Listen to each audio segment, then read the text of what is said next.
Hey guys, Ryan Potter here with Berkshire Hathaway Home Services Ambassador Real Estate. Hope you are doing well. Hey, and I wanted to talk to you guys today about something that has nothing to do with real estate, but I think has affected a ton of people. And what I'm talking about is that Equifax data breach. And I just wanted to share some things with you that I've been reading that I think are kind of interesting. And obviously, I think a lot of us need to know and maybe some steps to take if you've been affected by it. If you don't know if you've been affected by it, here's some other things that we can talk about as far as how to find out.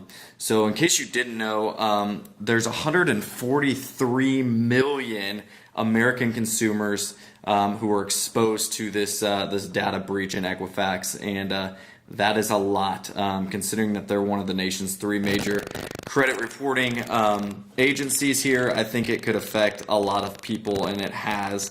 143 million Americans is pretty big if you think about it. So I wanted to share some things with you here. It looks like it took place May through July of this last year, and just because that's when the breach initially took place doesn't mean that you can't be affected by it now.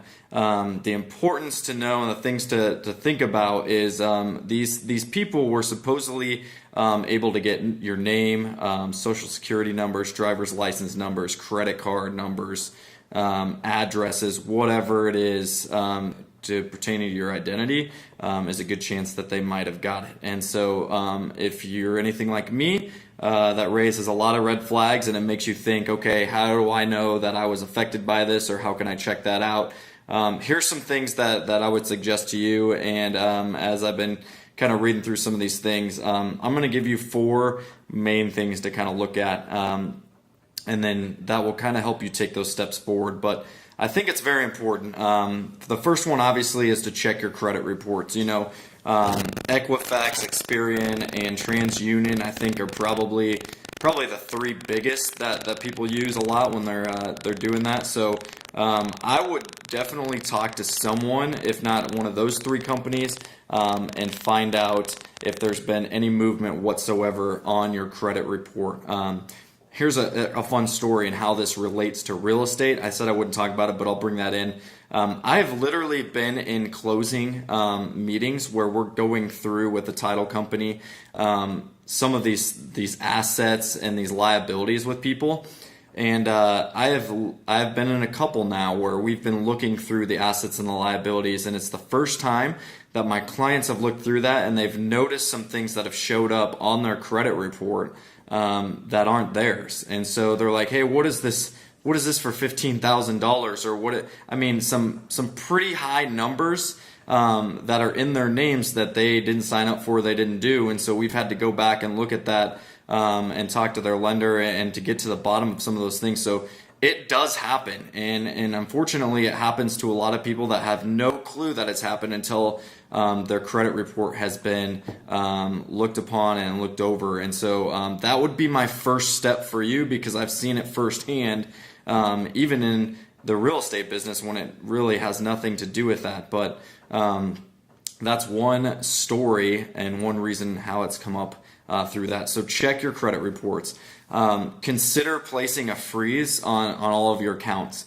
And what I mean by that is sometimes you can place a freeze on your credit cards, on your checking accounts, on your debit cards, on all those things. And my advice would be to order brand new ones. So you know that you're starting out again from the beginning there, and you know that no one else is going to have that new number, at least relating to this, because it's been passed and now you're getting a new card here for the future. So I would highly recommend that. I know that we've done that with, and we typically do that, with our credit cards and things like that.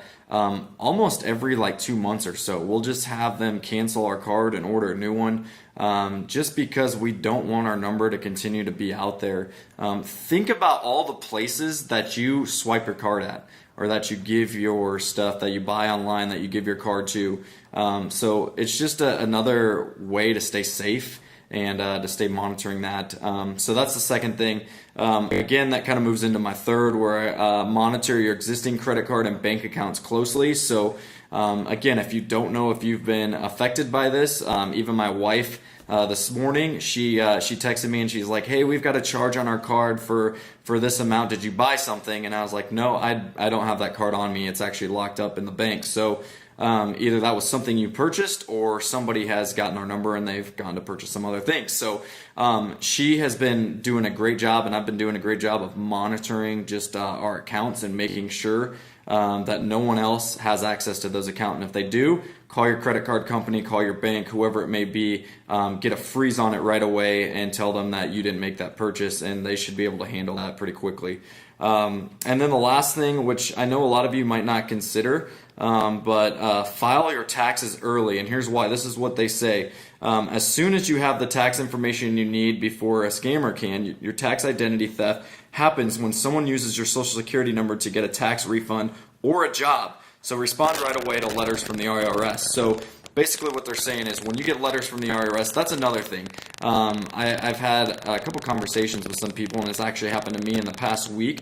I've gotten a phone call or a voicemail that says, "Hey, the IRS is needing your attention to blah, blah, blah," and they start going off. Or I've had one where it said, "The IRS is suing you and your business and blah, blah, blah," and I'm like, okay, first of all, I have no clue what this is about. Second of all, if that is something that maybe you raises some flags for you, one thing to know, when the IRS is going to contact you, they don't call you right away. What they do is they send you letters in the mail.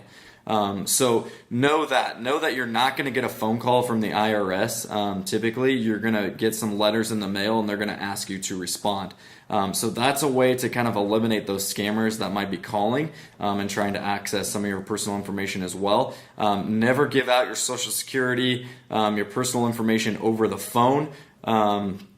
Basically find out who's calling, where they can be located. Go in person or email them, and don't give any of that information again out through email or anything like that. But just ask who you can come talk to in person, and that eliminates that 90% of the time. So yeah, just so you guys know, there's a little video on just the Equifax breach and how that can actually benefit you in taking these steps here and what to do. If you guys have any questions on that, feel free to hit me up, message me. I can put you in contact with some of the right people.